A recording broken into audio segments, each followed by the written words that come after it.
ನಮ್ಮ ಮೂಡಿಗೆರೆಯ ಸುತ್ತಮುತ್ತ ಇವತ್ತೇನು ನಿವೇಶನ ರಹಿತರ ಸಂಖ್ಯೆ ಬಹಳ ದೊಡ್ಡ ಮಟ್ಟದಲ್ಲಿದೆ. ಆದರೆ ಅಧಿಕಾರಿಗಳು ಸರಿಯಾಗಿ ಭೂಮಿಯನ್ನು ಗುರುತು ಮಾಡುವಲ್ಲಿ ಇವತ್ತು ಮೂಡಿಗೆರೆ ತಾಲೂಕಿನ ಎಲ್ಲ ಕಂದಾಯ ಅಧಿಕಾರಿಗಳು ವಿಫಲರಾಗಿದ್ದಾರೆ ಅಂತಲೇ ನಾವು ಸೂರಿಗಾಗಿ ಸಮರ ಹೋರಾಟವನ್ನು 2012ರಲ್ಲಿ ಬಹಳ ದೊಡ್ಡ ಮಟ್ಟದಲ್ಲಿ ಮೂಡಿಗೆರೆ ತಾಲೂಕಲ್ಲಿ ನಡೆಸಿದ್ವಿ. ಈ ಹೋರಾಟದ ಭಾಗವಾಗಿ ಮೂಡಿಗೆರೆ ಸುತ್ತಮುತ್ತ ಇರ್ತಕ್ಕಂಥ ಎಲ್ಲ ಸರ್ಕಾರಿ ಭೂಮಿಯನ್ನು ಗುರುತು ಮಾಡ್ತಕ್ಕಂಥ ಕೆಲಸವನ್ನು ನಾವು ಆ ಸಂದರ್ಭದಲ್ಲಿ ಮಾಡಿದ್ವಿ. ಅದರ ಭಾಗವಾಗಿ ಎಸ್ಕಲ್ನ ಗ್ರಾಮ ಪಂಚಾಯಿತಿಗೆ ನಾವು ಕೆಲವೊಂದು ಹೋರಾಟಗಳನ್ನು ಮಾಡಿದ್ವಿ. ಅಲ್ಲಿ ಗುಡಿಸಲುಗಳನ್ನು ಹಾಕಿದ್ವಿ, ಟೆಂಟ್ಗಳನ್ನು ಕೂಡ ಹಾಕಿದ್ವಿ. ಅದೇ ರೀತಿ ಅಲ್ಲಿ ಸರ್ಕಾರಿ ಭೂಮಿಗಳ ಅಧ್ಯಯನ ಮಾಡಿದಾಗ ನಮಗೆ ಸರ್ವೆ ನಂಬರ್ 102ರಲ್ಲಿ 19 ಎಕರೆ 33 ಗುಂಟೆ ಇವತ್ತು ಸರ್ಕಾರಿ ಗೋಮಾಳ ಜಾಗ ಅಲ್ಲಿ ಇದೆ ಅಂತಕ್ಕಂಥ ಮಾಹಿತಿ ಸಿಕ್ತು. ನಮ್ಮ ಪಕ್ಷದ ಸ್ಥಳೀಯ ಘಟಕದ ಕಾರ್ಯಕರ್ತರು, ನಾಯಕರನ್ನ ಒಳಗೊಂಡಂತಹ ವಿಠಲಣ್ಣ ಆಗಿರ್ಬೋದು, ವಾಸಣ್ಣ ಆಗಿರ್ಬೋದು, ಗುಂಡಣ್ಣ ಆಗಿರ್ಬೋದು, ಅಣ್ಣಪ್ಪಣ್ಣ ಆಗಿರ್ಬೋದು, ಸುರೇಶ್ ಆಗಿರ್ಬೋದು, ಇವ್ರನ್ನೆಲ್ಲ ಸುತ್ತಾಡ್ಕೊಂಡು ನಾವು ಆ ಸರ್ವೆ ನಂಬರ್ ಏನಿತ್ತು 102 ಎಸ್ಕಲ್ ಗ್ರಾಮದಲ್ಲಿ ಬರ್ತಕ್ಕಂಥ 19 ಎಕರೆ 33 ಸರ್ಕಾರಿ ಗೋಮಾಳ ಜಾಗದ ಸಂಪೂರ್ಣ ಬೌಂಡ್ರಿಯನ್ನು ನಾವು ಸುತ್ತಾಡಿದ್ವಿ. ಅವತ್ತಿನ ನಮ್ಮ ಪಕ್ಷದ ಕಾರ್ಯದರ್ಶಿ ಆಗಿರ್ತಕ್ಕಂಥ ಸಾತಿ ಸುಂದರೇಶ್ ಅವರ ನೇತೃತ್ವದಲ್ಲಿ ನಾವು ಇಡೀ ಬಿಳುಗುಳಕ್ಕೆ ಪ್ರಯಾಣ ಮಾಡಿ ಅಲ್ಲಿ ಸುತ್ತಮುತ್ತ ಇರ್ತಕ್ಕಂಥ ಸರ್ಕಾರಿ ಜಾಗವನ್ನು ಗುರುತು ಮಾಡಿ ಅಲ್ಲಿ ಟೆಂಟನ್ನು ಹಾಕಬೇಕು ಅಂತಕ್ಕಂಥ ತಯಾರಿಯನ್ನು ಮಾಡಿದ್ವಿ. ಅಲ್ಲಿ ನಾವು ತಯಾರಿ ಮಾಡಿದಾಗ ನಮಗೆ ಏನು ನಾವು ಈಗಾಗಲೇ ಹೇಳ್ದಂಗೆ 19 ಎಕರೆ 33 ಗುಂಟೆ ಸರ್ಕಾರಿ ಗೋಮಾಳ 102ರಲ್ಲಿ ಬಂತು.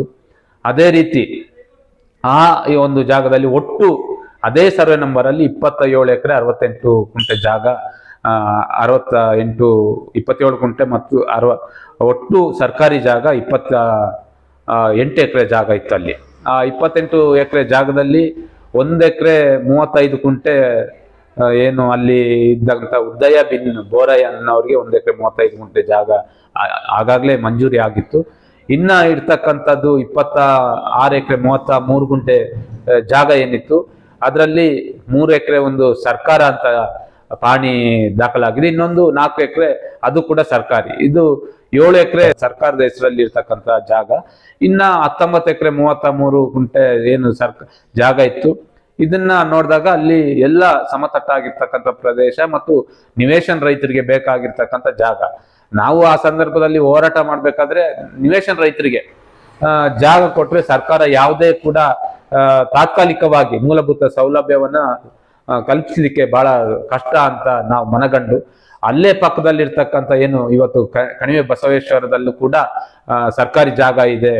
ಹಾಗಾಗಿ ಆ ಕಣಿವೆ ಬಸವೇಶ್ವರ ಹೆಸರಲ್ಲಿ ಮಂಜೂರಾಗಿರ್ತಕ್ಕಂಥ ಜಾಗವನ್ನ ಬಿಟ್ಟು ಇನ್ನು ಉಳಿದಿರ್ತಕ್ಕಂಥ ಬಹಳ ಹತ್ತಿರದಲ್ಲಿರ್ತಕ್ಕಂಥ ಸರ್ಕಾರಿ ಜಾಗದಲ್ಲಿ ನಾವು ಟೆಂಟನ್ನು ಹಾಕಿದ್ವಿ. ಹಾಗಾಗಿ ಈ ಜಾಗ ಅಲ್ಲೇ ಹಾಗೇನೆ ಪೆಂಡಿಂಗ್ ಇತ್ತು.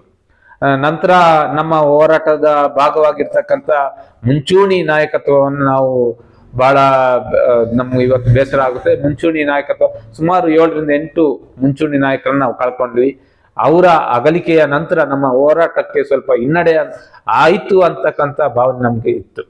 ಇಲ್ಲಾದ್ರೆ ಇಷ್ಟೊತ್ತಿಗೆ ಆ 102ಕ್ಕೂ ಕೂಡ ಸರ್ಕಾರದ ವಿವಿಧ ಯೋಜನೆಗಳಿಗೆ ಮತ್ತೆ ನಿವೇಶನ ರೈತರಿಗೆ ಮಂಜೂರಿ ಮಾಡ್ತಕ್ಕಂಥ ಹೋರಾಟವನ್ನ ನಾವು ತರಬೇಕು ಮತ್ತು ಅದನ್ನ ಕಾರ್ಯರೂಪಕ್ಕೆ ತರಬೇಕು ಅಂತ ಹಲವಾರು ಬಾರಿ ನಾವು ಚರ್ಚೆ ಮಾಡಿದ್ವಿ. ಆದ್ರೆ ಇತ್ತೀಚೆಗೆ ಅದೇ ಜಾಗವನ್ನ ಸ್ಥಳೀಯ ಪಂಚಾಯಿತಿ ಸದಸ್ಯರು, ಅಲ್ಲಿರ್ತಕ್ಕಂಥ ಎಸ್ಕಲ್ ಗ್ರಾಮಸ್ಥರು ಎಲ್ಲರೂ ಕೂಡ ನಿವೇಶನ ರೈತರಿಗೆ ಕೊಡ್ಬೇಕು ಅಂತಕ್ಕಂಥ ಹೋರಾಟವನ್ನ ನಮ್ಮ ತಾಲೂಕು ಕಚೇರಿಯ ಮುಂದೆ ಕೂಡ ಮಾಡಿದ್ರು. ಆದ್ರೂ ಅವರು ಈಗಾಗಲೇ 4 ಎಕರೆ ನಮಗೆ ಬಂದಿರತಕ್ಕಂಥ ಮಾಹಿತಿ ಪ್ರಕಾರ 4 ಎಕರೆ ಭೂಮಿ ಮಂಜೂರು ಮಾಡ್ಲಿಕ್ಕೆ ಹೊರಟಿದ್ದಾರೆ. ನಾವು ಅದೇ ಜಾಗದಲ್ಲಿ ಈಗಾಗಲೇ ನಾವು ಹೇಳ್ದಂಗೆ ಅದೇ ಸರ್ವೆ ನಂಬರ್ ಅಲ್ಲಿ 26 ಎಕರೆ 33 ಗುಂಟೆ ಜಾಗ ಇವತ್ತು ಸರ್ಕಾರಿ ಜಾಗ ಇದೆ. ಅದು ಮೂಡಿಗೆರೆ ತಾಲೂಕು ಕಚೇರಿಗೆ ಬಹಳ ಹತ್ತಿರದಲ್ಲಿರ್ತಕ್ಕಂಥ ಜಾಗ. ಪಕ್ಕದಲ್ಲಿರ್ತಕ್ಕಂಥ ಬಿಳುಗುಳ ಗ್ರಾಮಕ್ಕೂ ಕೂಡ ಪಕ್ಕದಲ್ಲಿರ್ತಕ್ಕಂಥ ಒಂದು ಜಾಗ ಆಗಿರೋದ್ರಿಂದ ಅದನ್ನ ಮೂಡಿಗೆರೆ ಪಟ್ಟಣವನ್ನ ಡೆವಲಪ್ ಮಾಡ್ಲಿಕ್ಕೆ ಉಪಯೋಗಿಸಿಕೊಳ್ಳಕ್ಕೆ ಬಹಳ ಅಗತ್ಯವಾಗಿರ್ತಕ್ಕಂಥ ಜಾಗ ಕೂಡ ಹೌದು. ಮತ್ತು ಯಾವುದು ಕೂಡ ಇಳಿಜಾರು ಪ್ರದೇಶ ಅಲ್ಲ ಅದು. ನಾವು ಈಗಾಗಲೇ ಅದನ್ನ ಸಂಪೂರ್ಣವಾಗಿ ಅಧ್ಯಯನ ಮಾಡಿದ್ವಿ. ಆ ಜಾಗದ ಎಲ್ಲ ಬೌಂಡ್ರಿ ಕೂಡ ನಾವು ಓಡಾಡಿದ್ವಿ. ಈಗಲ್ಲ 2012ರಲ್ಲೇ ನಾವು ಅದರ ಎಲ್ಲ ಬೌಂಡ್ರಿಗಳನ್ನ ಸುತ್ತಾಡಿ ಬಂದು ಆ ನಂತರ ನಾವು ಸರ್ಕಾರಿ ಜಾಗವನ್ನು ಗುರುತು ಮಾಡ್ಲಿಕ್ಕೆ ಹೊರಟವರು. ಹಾಗಾಗಿ ಆ 26 ಎಕರೆ ಜಾಗನ ಕೂಡ ಇವತ್ತು ನಮ್ಮ ತಾಲೂಕು ಆಡಳಿತ ವಶಕ್ಕೆ ಪಡ್ಕೊಂಡು ಆ ಜಾಗವನ್ನ ಅಲ್ಲಿರ್ತಕ್ಕಂಥ ನಿವೇಶನ ರೈತರಿಗೆ ಆಗಿರ್ಬೋದು, ಸರ್ಕಾರದ ವಿವಿಧ ಉದ್ದೇಶಕ್ಕೆ ಅದನ್ನ ಬಳಕೆ ಮಾಡಬೇಕು. ಅದು ಜನರಿಗೆ ಯೋಗ್ಯವಾಗಿರ್ತಕ್ಕಂಥ ಸ್ಥಳ ಅಂತ ನಾವಾದ್ರೂ ಗುರ್ತು ಮಾಡಿದ್ವಿ ಮತ್ತು ಅದು ಅಧಿಕಾರಿಗಳು ಕೂಡ ಅದನ್ನ ಪರಿಗಣನೆಗೆ ತೆಗೆದು ಜನರ ಮೂಲಭೂತ ಸೌಲಭ್ಯಕ್ಕಾಗಿ ಆ ಭೂಮಿಯನ್ನ ಗುರ್ತು ಮಾಡ್ಬೇಕಂತ ಹೇಳಿ ಈ ಸಂದರ್ಭದಲ್ಲಿ ನಾನು ಈ ಮಾಧ್ಯಮದ ಮೂಲಕ ನಾನು ಒತ್ತಾಯ ಮಾಡ್ತೇನೆ.